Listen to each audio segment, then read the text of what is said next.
Hello mga palangga, good morning.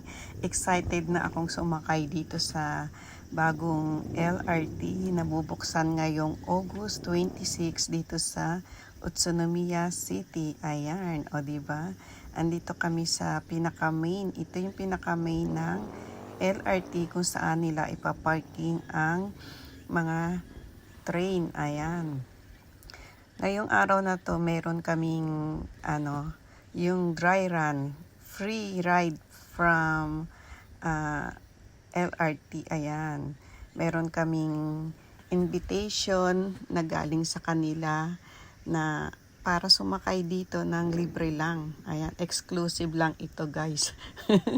Kaya VIP kami ngayong araw na to at saka kami ang first passenger na sasakay dito sa bubuksan na LRT. Ayan. Pasasalamat nila ito doon sa mga nagpa-unlock sa mga natamaan na kalsada ba.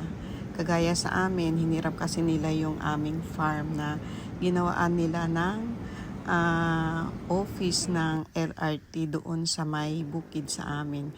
Kaya meron kaming invitation na galing sa kanila na sasakay kami ng libre dito sa bagong bubuksan na LRT sa darating na August 26. At ito guys, tingnan nyo, itong lugar na ito yung mga bukid ito nung araw. Ayan.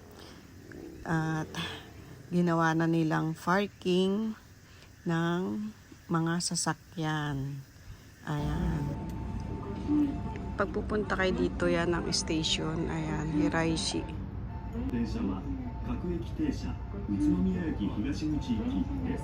The next train on track number 4 is the local service, bound from Utsunomiya Station East. Hiraishi. Yung number 6, Utsunomiya. Utsunomiya Yoto, number 6. Tapos yung number 7, Hiraishi. Ito yung number 7. Hiraishi Juon. Ay, may mapa. May maps. Ayun. Andito kami ngayon sa Hiraishi Station. Inaantay namin yung darating na LRT. At dito kami sasakay going to Utsunomiya Eki. Pagagaling namin dun sa pinaka-main, pupunta kami, didiretso kami dun sa pinaka-last station. At meron silang libre na pamaypay na ibinibigay. Ayan. Ayun, yung mga kasama ko nandun. Ito yung opening start ng LRT sa August 26, guys. Iniimbitahan ko kayong sumakay dito. Parang na ako nagko-commercial.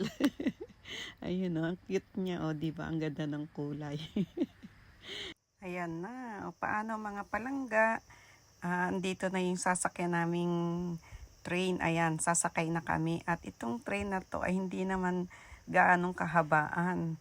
Maiksi lang ito at ang capacity nito ay umaabot ng 150 peoples lang ang nasa loob. Kaya hindi naman nakakainip kasi marami naman niyang sunod-sunod na dumarating. So, let's go!